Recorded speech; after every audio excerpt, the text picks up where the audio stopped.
Hello guys. Selamat datang di episode Basokri, bahas soal kripto. Sesuai sama nama kontennya, di sini aku sebagai sensei kalian yaitu Gisandra akan menjelaskan beberapa soal algoritma kriptografi terkait dengan algoritma Hill-Cipher, algoritma Wegener-Cipher, algoritma Playfair-Cipher, transposition cipher, and last but not least is zigzag.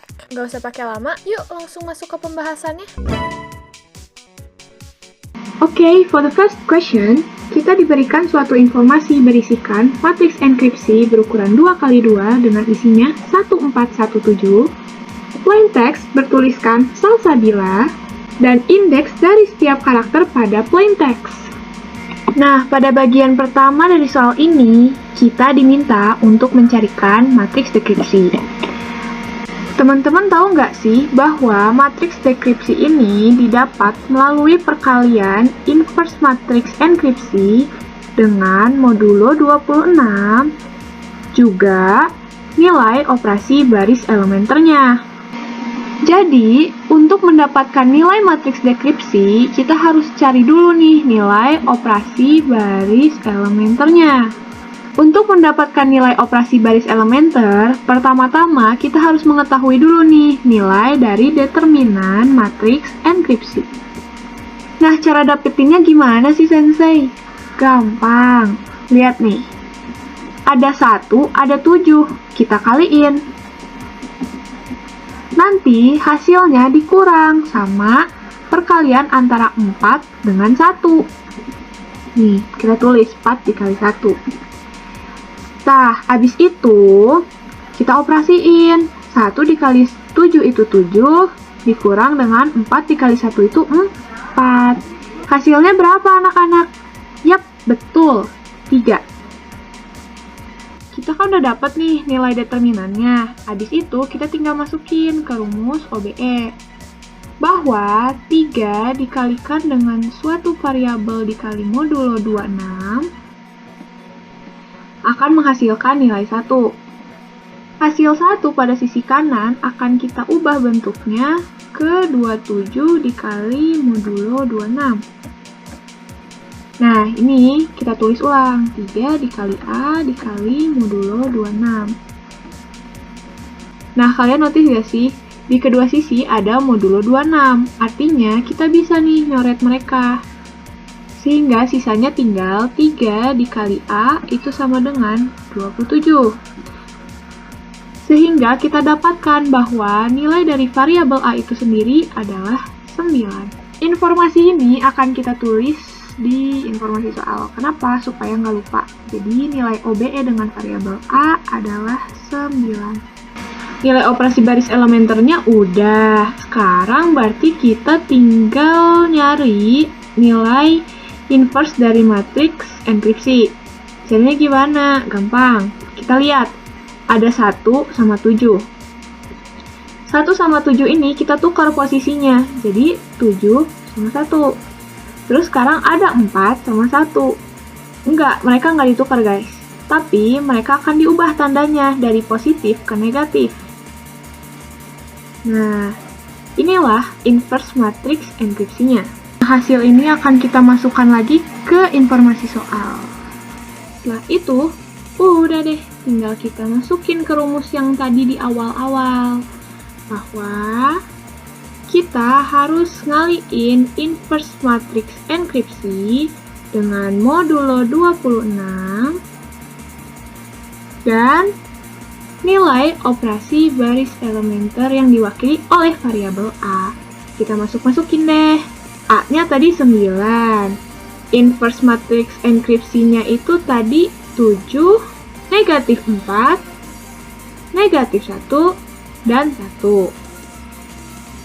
Dikalikan sama modulo 26. 9-nya kita kalikan dulu sama inverse matriks enkripsinya.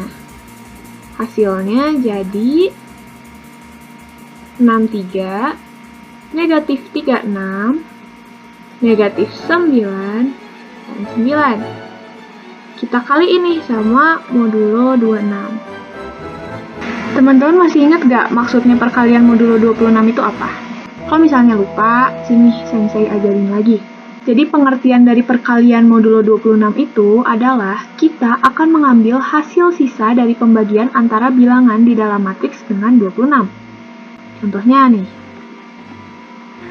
63 akan kita kalikan dengan modulo 26. Jadi kita harus tahu dulu nih, apakah 26 ini membagi habis 63 atau tidak. Kalau misalnya habis membagi, maka kita tulis sisa pembagiannya itu 0. Tapi kalau misalnya enggak, kita harus lihat nih. Misal nih, 63 kita bagi sama 26, itu kan hasilnya pasti desimal ya. 2,423 bla bla bla. Sedangkan hasil dari perkalian modulo itu gak boleh bilangan desimal, harus bilangan bulat. Jadi ini kita hilangkan dulu gitu. Nah, yang dimana artinya untuk mendapatkan nilai dari perkalian 63 dengan modulo 26 itu adalah 63 dikurang dengan 26 dikali sama hasil pembagian antara 63 dan 26 yang bilangan bulatnya aja, yaitu 2. 63 akan kita kurangkan dengan 52. Sehingga sisanya itu adalah 11. Nah, 11 inilah yang kita sebut sebagai hasil dari perkalian antara 63 dan modulo 26. Terus hasilnya kita tinggal tulis di sini, bahwa artinya elemen pertama dari matriks dekripsinya itu adalah 11. Nah, sekarang pertanyaannya, gimana kalau misalnya kita akan mengalihkan modulo 26 dengan bilangan negatif? Gini guys, misalnya kita ambil contoh negatif 9 dikali dengan modulo 26. Kita tahu ya bahwa 9 itu lebih kecil dari 26, yang dimana artinya 9 tidak dapat dibagi dengan 26. Sehingga hasil sisa dari pembagian adalah indeks 9 itu sendiri. Tapi 9 di sini kan nilainya negatif. Sedangkan nilai negatif itu tidak ada di rentang indeks ini. Artinya kita perlu nih menjumlahkan 9 dengan total alfabet yang ada di sini, yaitu 26. Sehingga sisanya itu adalah 17. 17 ini menjadi elemen ketiga pada matriks dekripsi. Nah, kalau misalnya kalian coba nih hitung semuanya, nanti kalian bakal dapat hasil bahwa matriks dekripsinya itu adalah 11, 16, 17, dan 9. Jadi ini guys jawabannya. Mungkin dari tadi kalian bertanya-tanya nih, kok informasi soal tentang plain text-nya ini Salsabila nggak dipakai-pakai? Nah, disinilah kita akan menggunakan informasi soal mengenai plain text bertuliskan Salsabila. Karena pada bagian kedua, kita akan membahas bagaimana caranya kita melakukan metode enkripsi. Atau dengan kata lain, kita akan mengubah plain text Salsabila ini menjadi ke bentuk ciphertext atau teks bersandi yang dilakukan dengan algoritma Hill-Cipher. Caranya gimana sih? Gampang kok. Yuk disimak. Tadi kita kan udah tahu kalau matriks enkripsi yang ada pada informasi soal berukuran 2x2. Sehingga kita akan membagi tiap karakter pada plain text menjadi sepasang suami istri atau dua-dua dalam satu blok. Nah, teman-teman, karena aku rasa ini nggak perlu lagi kita tulis dan hadirkan di informasi soal untuk mengerjakan bagian 2, aku izin untuk aku hapus ya. Terus gimana nih kalau si karakter plain text-nya berjumlah ganjil kayak ini Salsabila? Salsabila kan ganjil ya, bukan genap. So guys, don't worry, be happy. It's really simple guys. Artinya, kita bebas mau masukin karakter apa aja di akhir buat dijadiin pasangan si karakter yang jomblo. Contoh, tadi kan kita tahu bahwa plain text-nya itu Salsabila. Nah, kita blok-blokin nih. Jadi, SA, LS, AB, IL, dan AA. Nah, inilah yang aku maksud kalau misalnya ada salah satu karakter yang jomblo, kita tambahin pasangan buat si karakternya. Di bawahnya kita tulis indeks untuk setiap karakter. Nih kita lihat, S itu indeksnya 18, A itu indeksnya 0, L itu 11, dan seterusnya.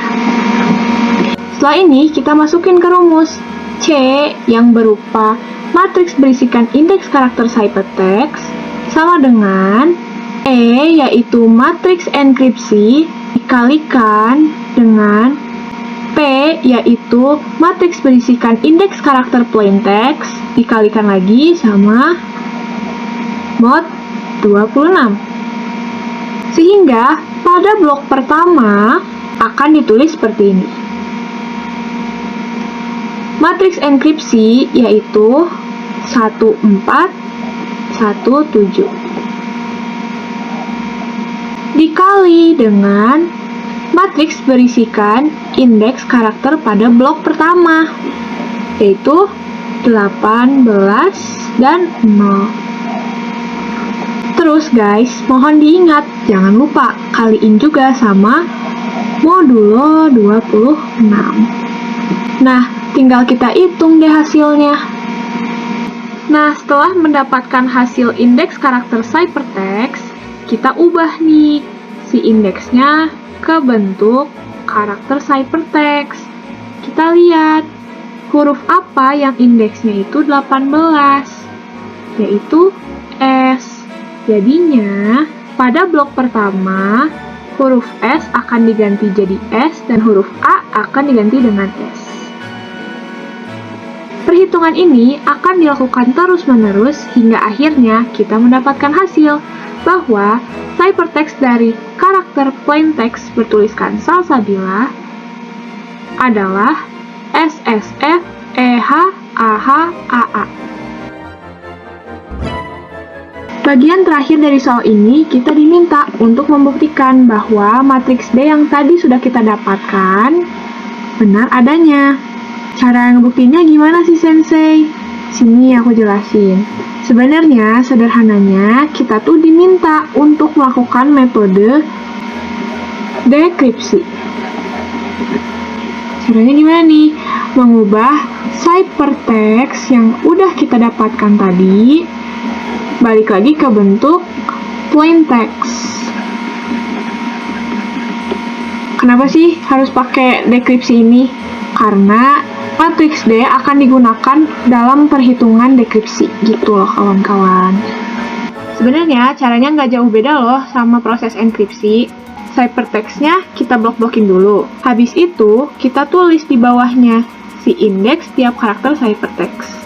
Yang bedain tuh cuma rumusnya aja. Nah, rumus untuk melakukan metode dekripsi dari algoritma Hill Cipher adalah P, yaitu matriks berisikan indeks karakter plaintext, sama dengan matriks dekripsi yaitu D dikalikan dengan C yaitu matriks berisikan indeks karakter ciphertext.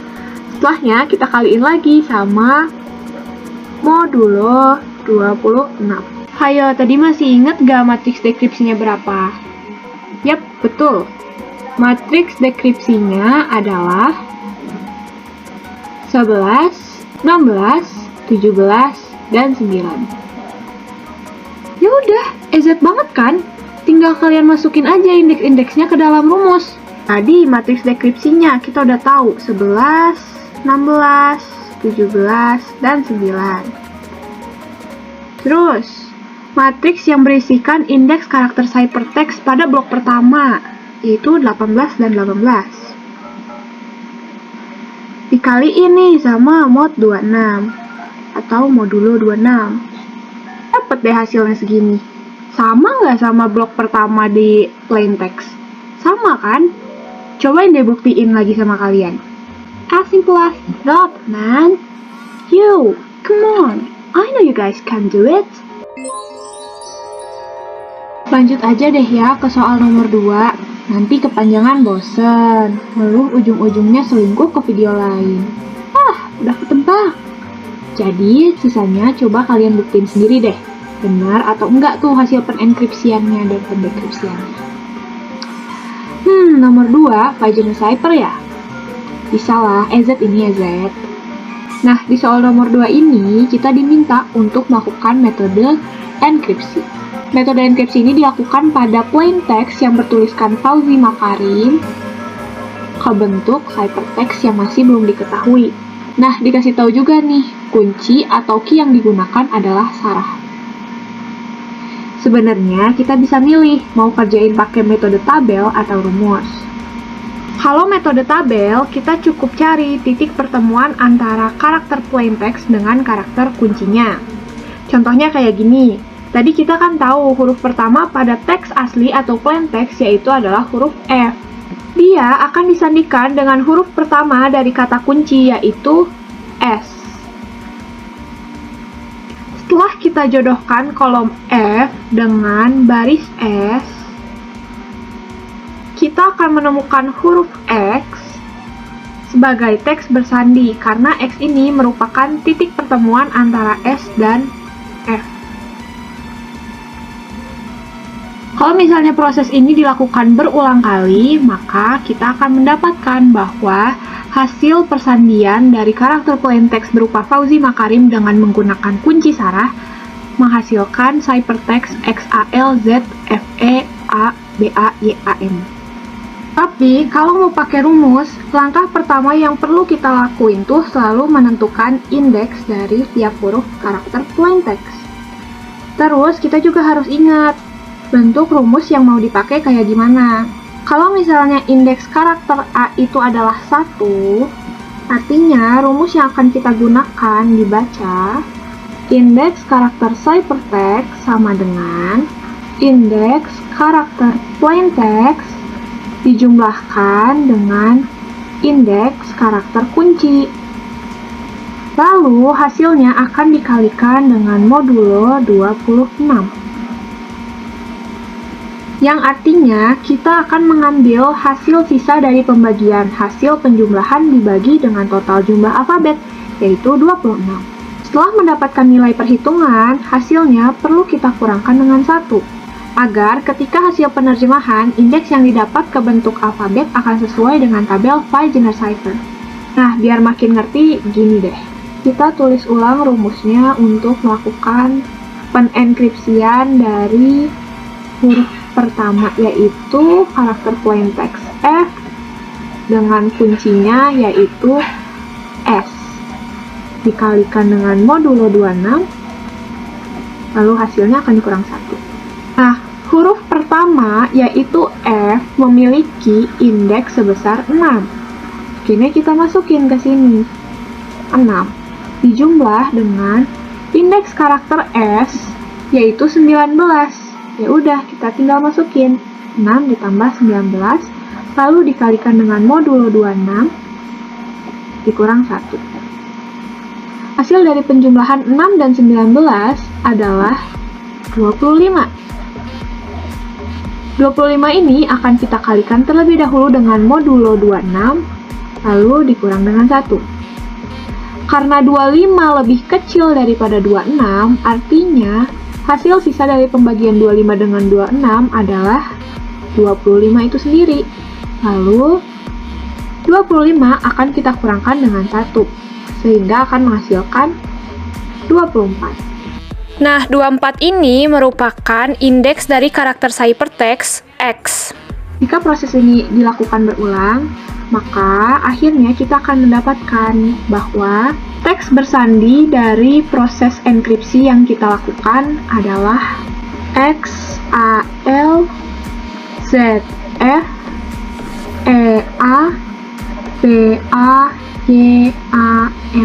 Pasti hasilnya akan sama kayak proses yang kita lakukan menggunakan tabel Pagina Cipher. Oh iya, lupa aku mention. Untuk kata kuncinya, kalau misalnya udah habis nih, maka kita akan melakukan pengulangan untuk sisanya. Misalnya ini kan SARAH, udah habis nih di Y kan? Kita ulang lagi, SARAHSA. Gitu loh. Jadi, M akan disandikan dengan huruf S, A disandikan dengan huruf A, K disandikan dengan huruf R, dan seterusnya. Masuk ke soal ketiga. Untuk soal ketiga, kita akan melakukan metode Playfair Cipher dari karakter plaintext Zafira dengan kata kuncinya Sandra. Untuk mengerjakan soal ini, pertama-tama kita perlu membuat kunci bujur sangkar berukuran 5x5. Maksudnya kunci bujur sangkar itu apa sih? Kita tulis dulu ya. Kunci bujur sangkar. Ups, kebawahan sebentar. Nah, kunci bujur sangkar itu tabel yang akan diisi oleh karakter kunci dengan ketentuan bahwa huruf tidak boleh ditulis berulang. Tadi kan sempat disinggung bahwa kunci bujur sangkarnya berukuran 5x5. Jadinya, kita tulis kata kuncinya dulu ke dalam tabel berukuran 5x5. Ingat ya, huruf gak boleh berulang. Jadinya, kita cukup tulis X, A, N, D, dan R. Ingat, 5 kali 5. Kunci ini memiliki ketentuan bahwa pada penyusunannya kita harus menghilangkan huruf J.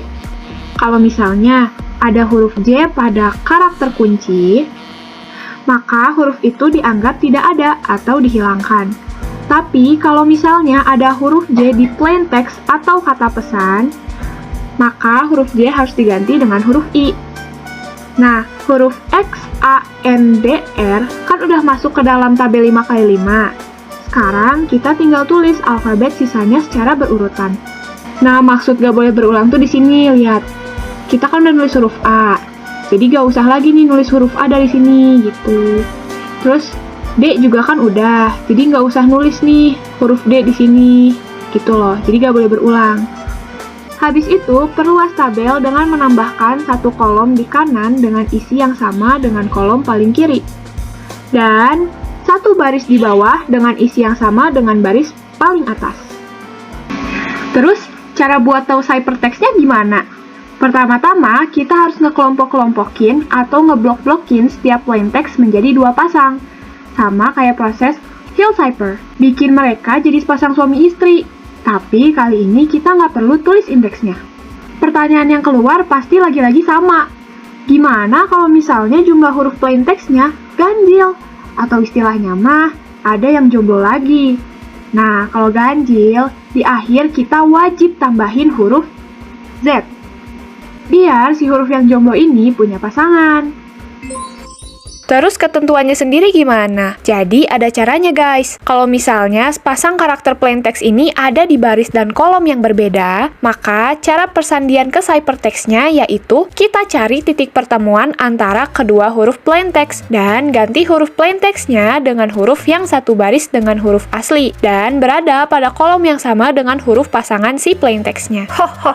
Aku tahu kalian pusing. Tenang guys, nanti kalau udah masuk ke pengerjaannya mah EZ kok. Beda lagi kalau misalnya pasangan plaintextnya ini ada di satu baris yang sama, maka karakter plaintextnya akan digantikan dengan huruf yang berada di samping kirinya. Tapi kalau misalnya pasangan plaintextnya ini ada di satu kolom yang sama, maka karakter plaintext akan digantikan dengan huruf yang berada tepat di bawahnya. Kembali ke laptop. Sekarang kita kan udah masang-masangin 2 huruf nih. Pada blok pertama ada huruf Z sama H. Nah, huruf Z sama H ini kalau kita lihat secara ya transparan gitu ya, mereka tuh berada pada kolom dan baris yang berbeda. Artinya, cara persandiannya mengikuti peraturan pertama. Supaya gak bingung, kita lakuin pelan-pelan. Pertama-tama, kita lingkarin nih huruf Z sama H yang berada di tabel kunci bujur sangkar. Sekarang kita lihat di manakah mereka akan bertemu. Tuk set. Tuk set. M. Kita tarik lagi. Tuk set dan U. Huruf Z akan kita ganti dengan huruf yang sebaris dengan huruf Z.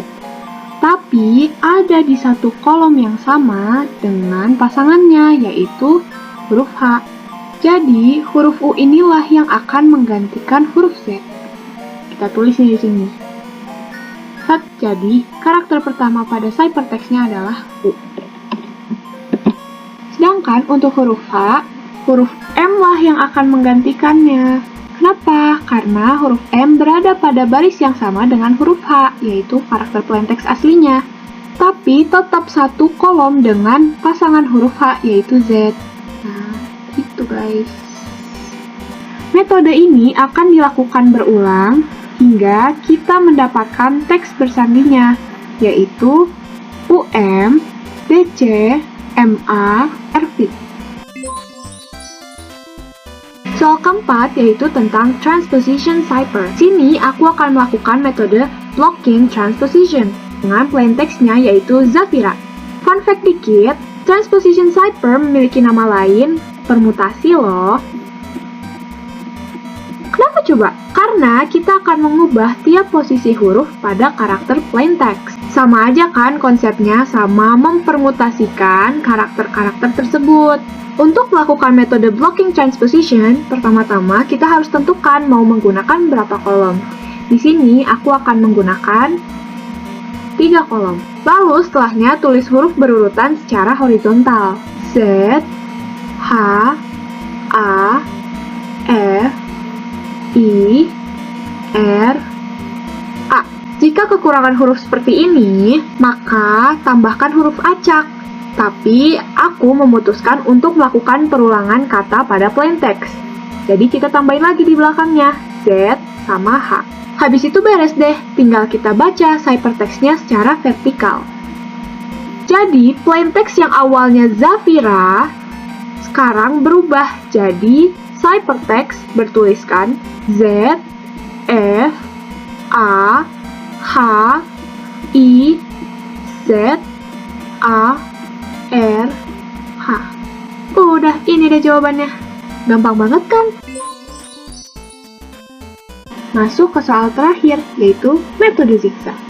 Pada soal kali ini, plaintext-nya masih sama, yaitu Zafira. Di sini, aku menetapkan bahwa kuncinya itu adalah 3, dengan offset sebesar 0. Untuk melakukan metode zigzag, pertama-tama kita harus mengerti terlebih dahulu bahwa key 3 artinya penulisan dilakukan dalam 3 baris, dan offset 0 artinya pesan dibaca mulai dari baris paling awal atau baris paling atas. Untuk melakukan persandiannya, huruf akan ditulis secara zigzag atau ditulis seperti segitiga Pascal terbalik. Contohnya, karena kita udah menetapkan bahwa kuncinya 3, artinya hanya akan ada 3 baris. Z, H, dan A sudah membuat 3 baris. Karena sudah membuat 3 baris, kita tulis huruf selanjutnya itu ke atas. R dan I. Nah, karena udah mentok di atas, kita lanjut penulisannya ke bawah lagi. R, A. Pembacaan dari ciphertext-nya sendiri akan dibaca dari baris pertama, baris kedua, dan baris ketiga. Jadinya, kita mendapatkan bahwa ciphertext dari karakter plaintext Zafira yaitu Z, I, H, F, R, A, A. Beres deh. Yaudah guys, Sensei pamit. Sorry kalau ada salah.